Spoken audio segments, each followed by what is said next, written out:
नमस्कार दोस्तों, बहुत बहुत स्वागत, बहुत बहुत अभिनंदन। सबसे पहले गणपति जी का, माता सरस्वती का ध्यान करता हूँ मैं। और उसके पश्चात कुंडली देखने में जब कोई पत्रिका, जब कोई कुंडली, जब कोई हॉरोस्कोप आपके सामने आता है तो सबसे पहले दो तीन चीज़ों को आपको देखना होगा। सबसे पहले आप देखिए कि उस व्यक्ति का जो जन्म है वो किस तिथि को हुआ है, क्योंकि तिथि जो है वो सबसे महत्वपूर्ण में से एक होती है। तिथि से संबंध होता है चंद्रमा का, चंद्रमा के बल का। क्योंकि हम जानते हैं कि कृष्ण पक्ष की जो पंचमी तिथि है वहाँ से लेके शुक्ल की पक्ष की पंचमी तिथि तक चंद्रमा कमज़ोर हो जाते हैं, नेगेटिव हो जाते हैं, ऋणात्मक असर वाले हो जाते हैं। तो आपको सबसे पहले देखना है कि चंद्रमा की स्ट्रेंथ जानने के लिए, चंद्रमा का बल जानने के लिए आपको ये देखना है कि उस व्यक्ति का जन्म किस तिथि को हुआ है। सूर्य का बल आपको देख लेना है कि जन्म का जो समय है वो कब है, दिन में है या रात में है। दिन में ऑब्वियसली सूर्य बली होते हैं, तो सूर्य का बल, अगर दिन का जन्म है तो सूर्य बली होंगे। इसके अलावा तीसरी चीज़ है लग्न, लग्न का बल। तो वो आपको मैं आगे बताऊंगा, जब बाकी सारे भावों के स्ट्रेंथ के बारे में बताऊंगा तो आपको बताऊंगा। इसके अलावा तीसरी चीज़ जो देखना है वो देखना है आपको जन्म नक्षत्र, यानी कि चंद्रमा जिस नक्षत्र में होगा वही उस व्यक्ति का जन्म नक्षत्र होगा। अब 27 नक्षत्र हैं, अश्विनी से लेकर के रेवती तक। अश्विनी, भरणी, कृतिका, रोहिणी, मृगशिरा, आद्रा, इस तरह से 27 नक्षत्र होते हैं जिनमें 12 राशियां विभाजित होती हैं। हर नक्षत्र का एक मूल गुण होता है। आपका जो भी नक्षत्र है उसका गुण आप जा करके इंटरनेट पे पढ़ सकते, तो उससे उस व्यक्ति के मूलभूत गुण धर्मों का आपको अंदाजा जरूर से लग जाएगा। तो ये तीन चीजें आपने सबसे पहले देख ली। जैसा मैंने लिखा है, लग्न, सूर्य और चंद्रमा, ये तीनों को आपने जज करना है। तो सूर्य और चंद्रमा को जज करना मैंने बता दिया, साथ ही नक्षत्र इसमें लिखा हुआ नहीं है, वो आपको देखना है। इसके पश्चात अब ये लग्न का जो स्ट्रेंथ है वो बाकी जो पॉइंट्स दिए हैं मैंने उससे आपको मिल जाएगा। तो सबसे पहला जो बिंदु है वो आपको क्या देखना है, डिग्निटी ऑफ प्लैनेट्स, यानी कि ग्रहों की क्या स्थिति है, ग्रहों का क्या बल है, ग्रहों की कितनी ताकत है इस कुंडली में। जब कोई कुंडली आपके सामने आती है तो वो आपको देखना है। और वो देखने के लिए आपको बहुत सारे तरीके हैं, जिसमें से जो सबसे अच्छा तरीका है वो है आप अष्टक वर्ग के द्वारा देख सकते हैं कि अष्टक वर्ग में उस पर्टिकुलर ग्रह को कितने बिंदु सर्वाष्टक वर्ग में मिले हुए हैं। अगर वो बिंदु 4 से ज़्यादा है, 4 या 4 से ज़्यादा है, तो ग्रह का बल अच्छा होगा, और अगर 4 से कम है तो ग्रह का बल कम होगा। तो एक तो आप इस तरह से देख सकते हैं सीधे सीधे। दूसरा तरीका होता है कि ग्रह बल के आधार पे आप देख सकते हैं। आप कुंडली सॉफ्टवेयर से, एस्ट्रोसेज या और भी किसी सॉफ्टवेयर से बनाइए, तो उसमें ग्रह बल का एक पेज होता है। वो ग्रह बल आप जा कर के देख सकते हैं कि ग्रह, कौन सा ग्रह इस कुंडली में कितना बली है। उसमें आपको मिल जाएगा कि सूर्य सबसे बली है या चंद्र सबसे बली है, किस तरह से सब ग्रहों का बलाबल है, वो आप देख सकते हैं उस पर्टिकुलर कुंडली में। इसके अलावा जो ग्रहों के बल देखने की जो पद्धति है वो, जैसा कि हम जानते हैं कि ग्रहों के कुछ खुद की जगह होती है, यानी कि उनकी स्व राशि होती है, कुछ उनकी उच्च राशि होती है, कोई उनकी नीच राशि होती है, कुछ मित्र राशि होती है, कुछ शत्रु राशि होती है। तो यदि ग्रह अपने उच्च की राशि में है, खुद की राशि में यानी कि स्वग्रही है, या फिर मित्र राशि में है, तो उसका बल अच्छा होगा। इसके अलावा यदि वह नीच राशि में है या शत्रु क्षेत्री है तो उसका बल खराब होगा। तो ये बात आपको देखना है। आगे मैं आपको एग्जाम्पल चार्ट से बताऊंगा, और ये एग्जाम्पल चार्ट हमने नरेंद्र मोदी जी का लिया है, जिनको आप सब लोग जानते हैं, इसीलिए मैंने उनका चार्ट लिया है। तो ये आप देखिएगा। तो पहली बात आपको देखना है डिग्निटी ऑफ द प्लैनेट, ग्रह की स्थिति, ग्रह का बल कैसा है, जो कि प्रमुख रूप से आप जो मैंने बताया उच्च नीच इसके आधार पे भी देख सकते हैं, देखना चाहिए। और अष्टक वर्ग में प्राप्त बिंदुओं के आधार पे, ग्रह बलाबल के आधार पे आपको देखना है। उसके आधार पे आप ये निर्णय लीजिए कि इस कुंडली में कौन कौन से ग्रह बली हैं, कौन कौन से ग्रह निर्बल हैं। उसके पश्चात डिग्निटी ऑफ द हाउसेस, जैसा कि हम जानते हैं कि ये जो 12 घर हैं, हर घर का एक रोल होता है और हर घर की स्थिति आपको जज करना है दूसरे पायदान पे कि ग्रह, ये जो राशि है या जो ग्रह, जो भाव है जिसको हम भाव बोलते हैं या ये हाउस जिसको बोलते हैं, इसमें कितनी ताकत है। तो इसी में ये जो लग्न का बल आपको इसी से मिलेगा कि लग्न आपको देखना है, ये जो स्थान है कुंडली का ये लग्न है। अब इसका बल हम कैसे देखेंगे? इसका बल देखने के लिए हमको ये देखना होगा, जैसे ये मान लीजिए वृश्चिक लग्न 8 नंबर लिखा है, यानी कि ये वृश्चिक लग्न है नरेंद्र मोदी जी की। तो नरेंद्र मोदी जी की कुंडली में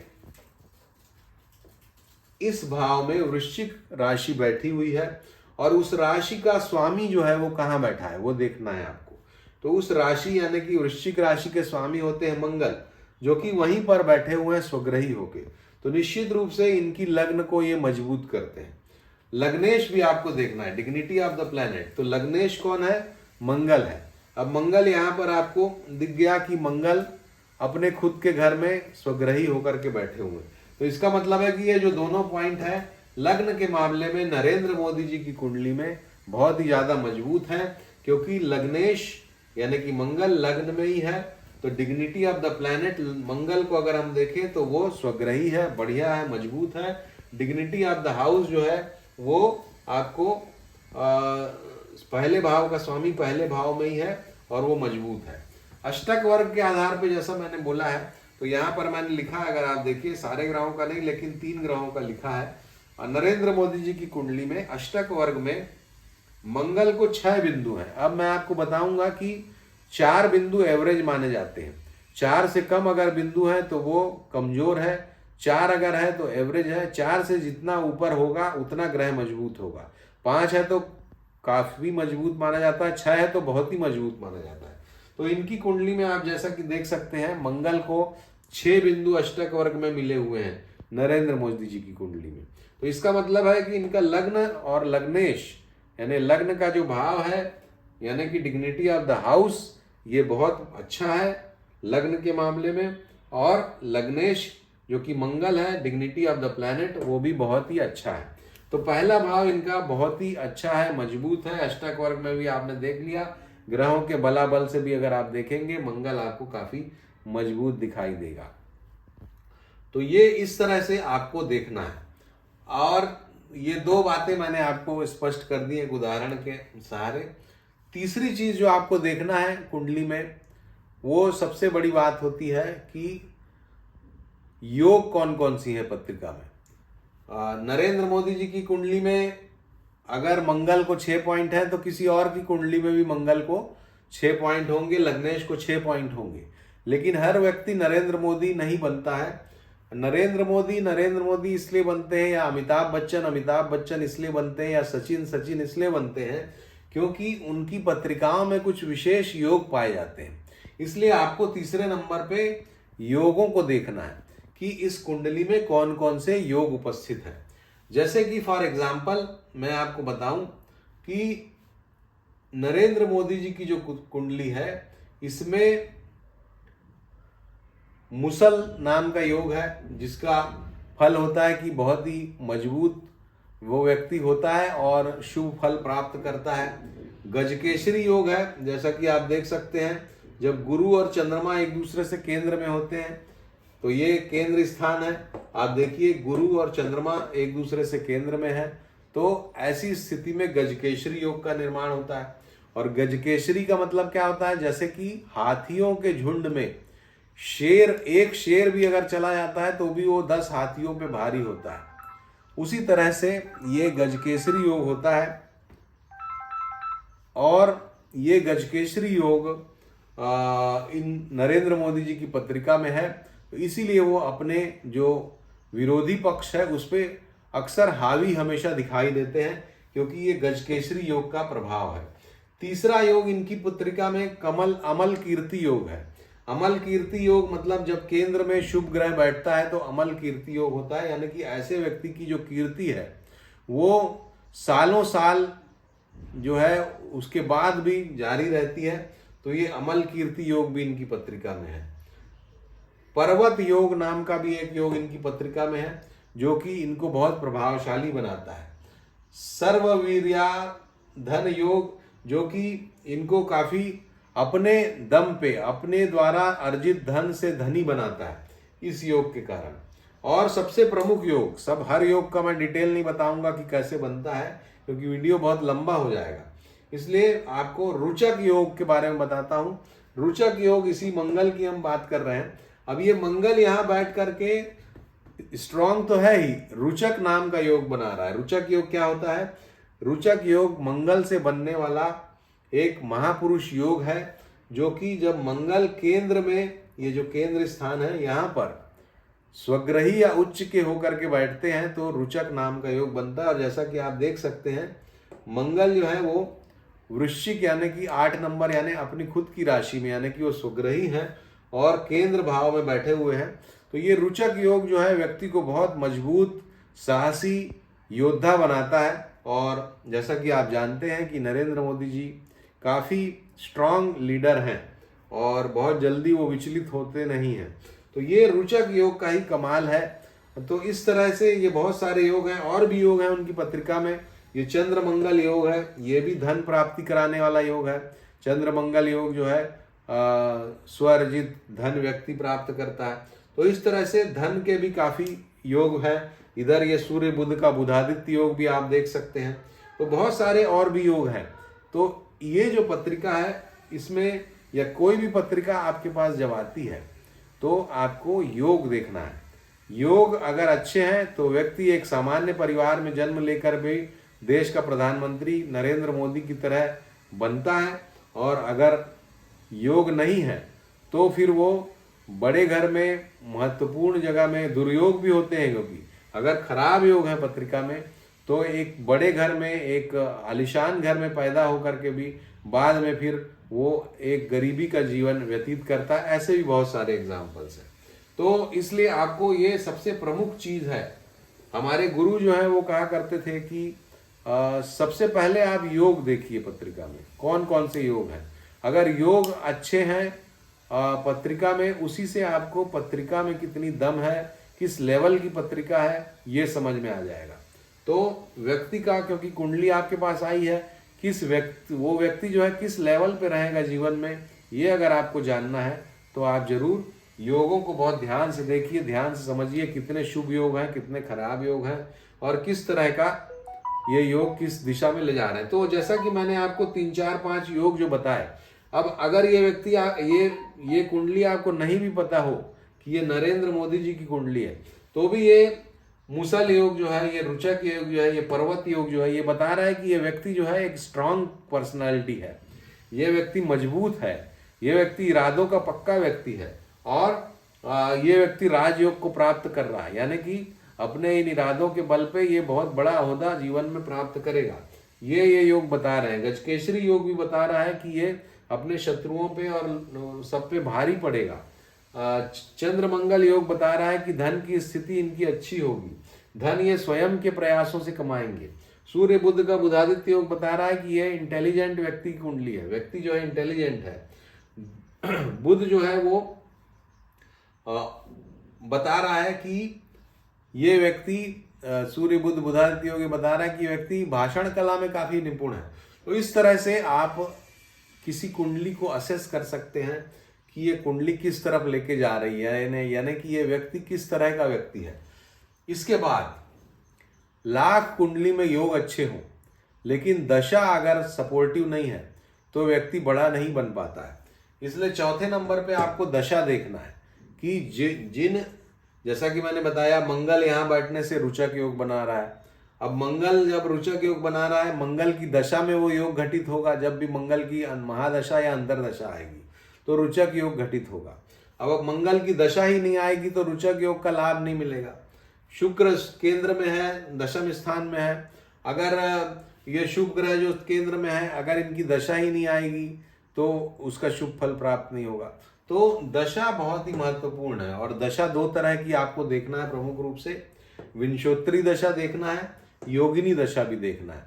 विंशोत्तरी दशा जो है वो सर्वमान्य है, जिसमें जातक की उम्र जो है 120 वर्ष मानी जाती है, और उसके आधार पे अलग अलग ग्रहों को अलग अलग वर्ष मिले हुए हैं। जैसे कि शनि को 19 वर्ष मिले हुए हैं, चंद्रमा को 10 वर्ष मिले हुए हैं, गुरु को 16 वर्ष मिले हुए हैं। इस तरह से विंशोत्तरी दशा को आपको फॉलो करना है। इसके अलावा योगिनी दशा भी आपको देखना है।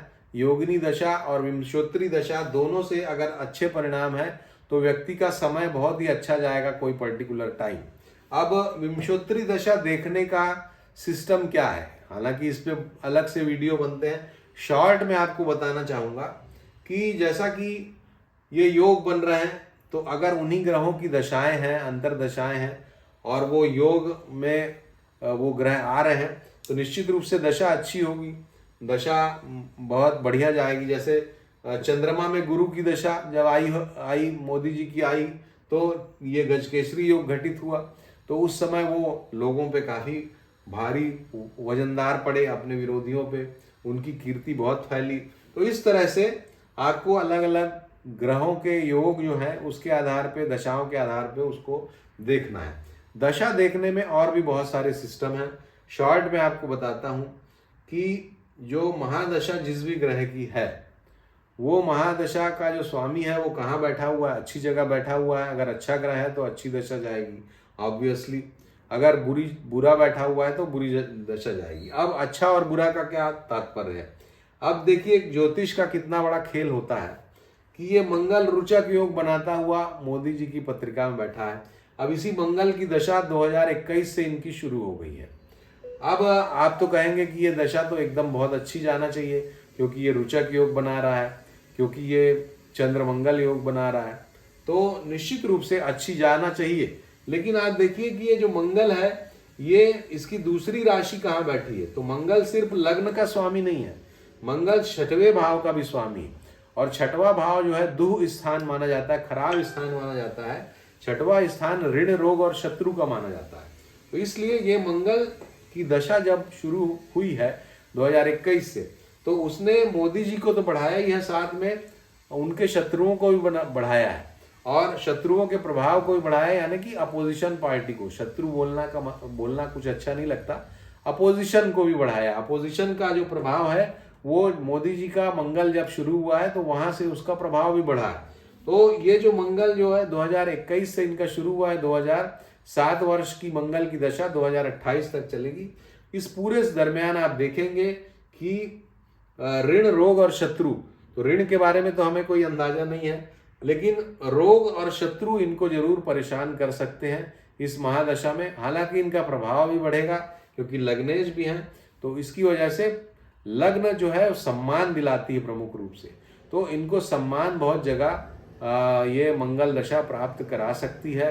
नेशनल इंटरनेशनल सम्मान इनको जरूर प्राप्त हो सकता है इस दशा में। लेकिन स्वास्थ्य के मामले में, विरोधी पक्ष से परेशानी के मामले में ये दशा कुछ सकारात्मक नहीं कहलाएगी। तो इस तरह से ये ज्योतिष अपना काम करती है। आपको दोनों चीजें देखना है। दशा में कोई ग्रह बहुत ही अच्छा है इनके मंगल की तरह, लेकिन वो मंगल सिर्फ लग्नेश नहीं है, वो षष्ठेश भी है। तो खाली यहाँ का फल नहीं देगा मंगल, इसका भी फल देगा, और इसका भी फल देगा तो ऋण और रोग और शत्रु को भी बढ़ाएगा। तो इस तरह से आपको कुंडली का एनालिसिस करना है। विंशोत्तरी दशा में आपको इस तरह से देखना है, जैसा मैं बता रहा था कि ग्रह कहाँ का स्वामी है। अगर खराब स्थान का स्वामी है तो खराब फल मिलेगा, अच्छे स्थान का स्वामी है अच्छा फल मिलेगा, अच्छी जगह बैठा है तो भी अच्छा फल मिलेगा। अच्छी जगह का स्वामी है और अच्छी जगह बैठा हुआ है। अच्छी जगह कौन कौन सी है, ये त्रिकोण जो है, ये त्रिकोण यहाँ अगर बैठा है तो बहुत अच्छा है, ये केंद्र में बैठा है तो बहुत अच्छा है। तो ये स्थान बहुत ही अच्छे माने जाते हैं। ये स्थान एवरेज माना जाता है, ये स्थान भी अच्छा माना जाता है, लाभ स्थान। लेकिन अगर यहाँ बैठा है, यहाँ बैठा है, ये छठवां स्थान, आठवां स्थान, तीसरे स्थान का भी फल कुछ खास अच्छा नहीं होता। तो अगर इन स्थानों पे कोई ग्रह बैठा है और उसकी दशा है तो वो दशा खराब जा सकती है। विशेष रूप से यदि वो ग्रह कमजोर बैठा हुआ है, शत्रु क्षेत्री बैठा हुआ है, नीच का होकर के बैठा हुआ है, तो भी दशा खराब जाने का खतरा है। तो इस तरह से आपको दशा को देखना है। योगिनी दशा भी देखी जाती है, उसके नाम से ही स्पष्ट होता है। संकटा धान्या, संकटा जो है संकट लाती है, धान्या जो है वो धन सम्मान लाती है, धन लाती है। इस तरह से भद्रिका होता है, भ्रामरी होती है, तो भ्रामरी में व्यक्ति को बहुत घूमना पड़ता है, अननेसेसरी उसको टूर्स करने पड़ते हैं। तो इस तरह से दशा को आपको देख लेना है। आप उसको भी, योगिनी को भी पढ़ लीजिए, और योगिनी दशा महत्वपूर्ण है। दोनों दशाएं अगर किसी की अच्छी है तो निश्चित रूप से अच्छा समय जाएगा। इसके पश्चात आपको गोचर देखना है। इतने के बाद अगर आपको किसी की कुंडली में उसको बताना है कि भाई समय आपका कैसा जाएगा, तो आप दशा देखिए, किस ग्रह की दशा है, किसकी अंतरदशा है, महादशा है, उसके आधार पे असेसमेंट कीजिए। इसके अलावा गोचर भी आपको देखना है। गोचर का मतलब क्या होता है? गोचर का तात्पर्य है अभी, यानी आज के समय में जो ग्रहों की स्थिति है उसको गोचर कहते हैं। तो अभी जैसे मान लीजिए, अब इसी में मोदी जी की कुंडली में अगर मैं ग्रहों के गोचर को बैठाऊं तो शनि महाराज जो है यहाँ पर अभी बैठे हुए हैं। ये शनि है चौथे स्थान में। यहाँ पर गुरु और राहु है, ये गुरु है, राहु है यहाँ पर 1 नंबर में। तो प्रमुख प्रमुख ग्रहों को मैं बैठा रहा हूं, शनि, गुरु, राहु और यहाँ पर केतु बैठे हुए हैं। इसके अलावा अभी बुध और सूर्य, ये दोनों यहाँ पर बैठे हुए हैं 6 नंबर में। तो गोचर आपको इस तरह से देखना है। अब आप देखिए, शनि जो है चौथे स्थान में अभी गोचर कर रहा है मोदी जी की कुंडली में, और गुरु के ऊपर से गोचर कर रहा है। तो गुरु को जब भी शनि प्रभावित करता है तो व्यक्ति को थोड़ी परेशानी होती है। तो शनि का चौथे भाव में गोचर ऐसे भी ढैया या कंटक की स्थिति पैदा करता है। चौथा शनि अच्छा नहीं माना जाता। तो गोचर का जो आप अलग से अगर एनालिसिस करेंगे तो गोचर को आपको अलग से पढ़ना पड़ेगा और समझना पड़ेगा। यहाँ अगर मोदी जी की कुंडली में गोचर को मैं बैठा के देख रहा हूँ तो शनि जो है चौथे भाव में निश्चित रूप से अड़चन, बाधा, परेशानी की स्थिति क्रिएट कर रहा है। गुरु के ऊपर से गोचर कर रहा है। गुरु के ऊपर से गोचर करने का तात्पर्य है कि 2 परिणाम होंगे उसके। पहला परिणाम होगा कि मोदी जी की पत्रिका में जो शुभता है, जो गुरु क्योंकि शुभ ग्रह है, और जो शुभता है एक उनको एक पीस एंड प्रॉस्पेरिटी उनकी लाइफ में है, उसमें वो चैलेंज लाएगा शनि। लेकिन चूंकि शनि गुरु के ऊपर से गोचर कर रहा है तो गुरु भी इसको एक्सचेंज में कुछ अच्छाई देगा, और गुरु अच्छाई देगा शनि को, इसका मतलब है शनि अच्छा होगा। तो पराक्रम के मामले में शनि के द्वारा अच्छा फल मिलेगा मोदी जी को, क्योंकि वो गुरु के ऊपर से गोचर कर रहा है। और जनता के प्यार के मामले में भी, जनता के मामले में भी उतनी बुरी स्थिति उनकी नहीं होगी, क्योंकि गुरु यहाँ पर बैठा है और शनि गुरु के ऊपर से गोचर कर रहा है। लेकिन यहाँ पर जब शनि बैठते हैं तो इनकी दृष्टि देखिए। शनि की दृष्टि जो होती है तीसरी, 7वीं और 10वीं दृष्टि होती है। ये तीसरी दृष्टि यहाँ पड़ रही है, 1, 2, 3। 7वीं दृष्टि शनि की यहाँ पड़ रही है, और 10वीं दृष्टि शनि की यहाँ पड़ रही है। अब 7वीं दृष्टि से शनि जो है वो कर्म स्थान को देख रहे हैं, और कर्म स्थान या पद पदवी का स्थान जो है वो 10म स्थान है। वहां पर शनि की दृष्टि अच्छी नहीं है। इसका मतलब है कि कार्य निष्पादन में उनको तकलीफ पैदा करेगा शनि का ये चौथा गोचर। लग्न को भी शनि देख रहे हैं 10वीं दृष्टि से, और 10वीं दृष्टि में लग्न के साथ में इनकी लग्न चूंकि बहुत महत्वपूर्ण है, लग्न में लग्नेश भी बैठे हुए हैं, चंद्रमा भी बैठे हुए हैं। तो शनि की दृष्टि उनके चंद्रमा पर भी है, लग्न पे भी है, लग्नेश पे भी है। इसलिए ये जो शनि की दृष्टि है ये उनको बाधा, परेशानी, अड़चन पैदा करने वाली रहेगी। तो यहाँ पर शनि जब तक बैठेंगे, यानी कि 2025 तक, तब तक मोदी जी के लिए शनि का गोचर अच्छा नहीं है। शनि का गोचर ऋणात्मक है। सिर्फ एक पक्ष अच्छा है, शत्रु स्थान पे शनि का जो गोचर की दृष्टि पड़ रही है वो अच्छी है। शत्रु को नुकसान पहुंचाने वाली होगी, शत्रु के लिए कष्टप्रद होगी। तो शत्रुओं के लिए मोदी जी अब कुछ ज़्यादा स्ट्रिक्ट हो जाएंगे, हो गए हैं कहना चाहिए, जब से शनि देव चौथे स्थान में इनके संचरण कर रहे हैं और ये स्थिति 2025 तक जारी रहेगी।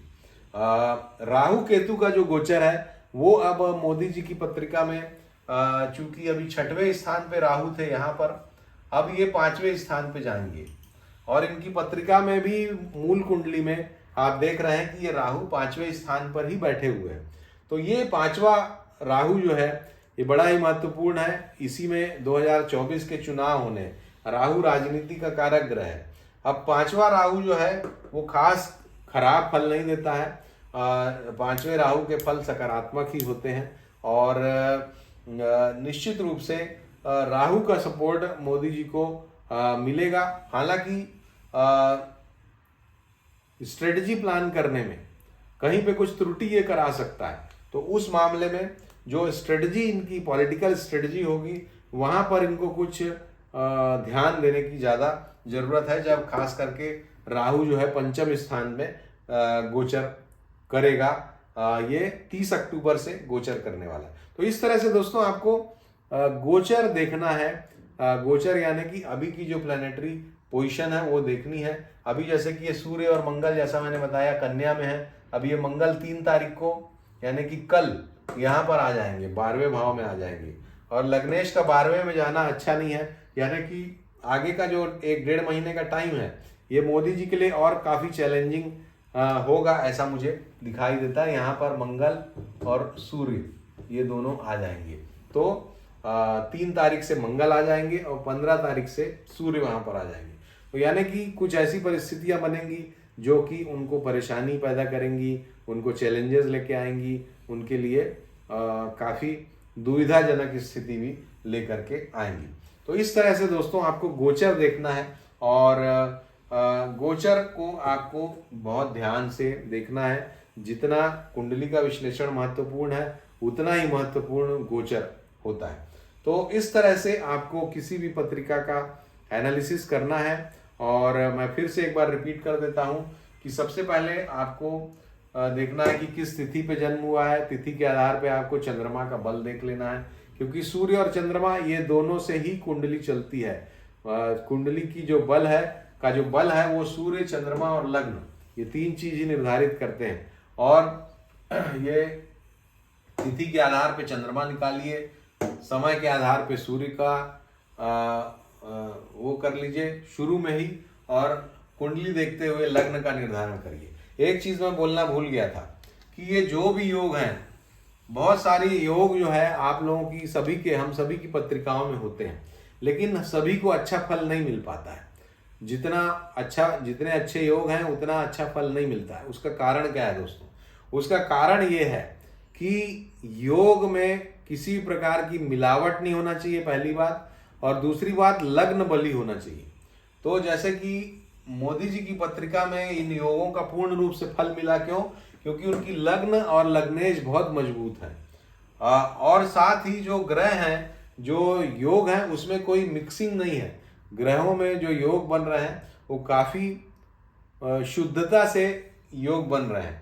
अब जैसे मान लीजिए गजकेसरी योग बन रहा है, अब गजकेसरी योग में इस गुरु के साथ मान लीजिए राहु आ जाए या चंद्रमा के साथ राहु आ जाए या इनकी दृष्टि पड़ जाए, तो ऐसी स्थिति में योग जो है डाइल्यूट हो जाता है, योग का फल उतना नहीं मिलता। तो इसलिए योग के साथ साथ उसकी शुद्धता योग की जरूरी है।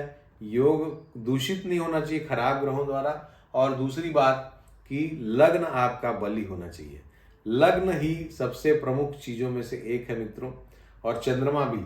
अगर चंद्रमा आपका खराब हो गया, लाख पत्रिका अच्छी हो लेकिन आपके मन में ही दम नहीं है, क्योंकि चंद्रमा मन सो जाता है, मन का कारक है चंद्रमा।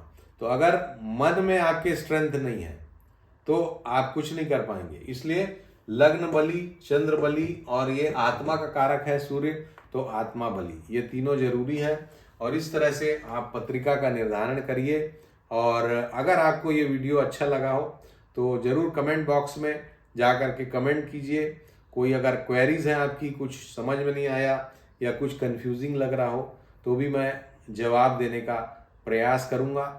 और एक वीडियो में पूरी कुंडली देखने का तरीका बताना, एक एक बिंदु को बहुत अच्छे से एक्सप्लेन करना संभव नहीं, फिर भी मैंने प्रयास किया कि आपको शॉर्ट में और एक अच्छी जानकारी दे सकूं। अगर हमारे चैनल को सब्सक्राइब नहीं किया है तो सब्सक्राइब करिए, लाइक का बटन दबाइए। नमस्कार, धन्यवाद।